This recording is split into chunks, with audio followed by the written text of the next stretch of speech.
செய்து சுதந்திரத்தை பெற்ற தினம் புனித நாள் இன்று.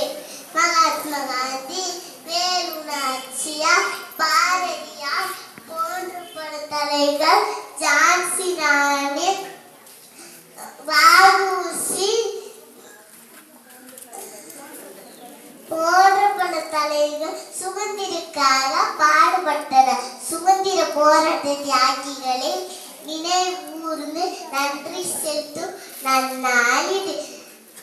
ஜாதி மதங்கள் இருந்தாலும் நம் அனைவரும் இந்தியில் பெருமைக்குள். ஜெகின், நன்றி, வணக்கம்.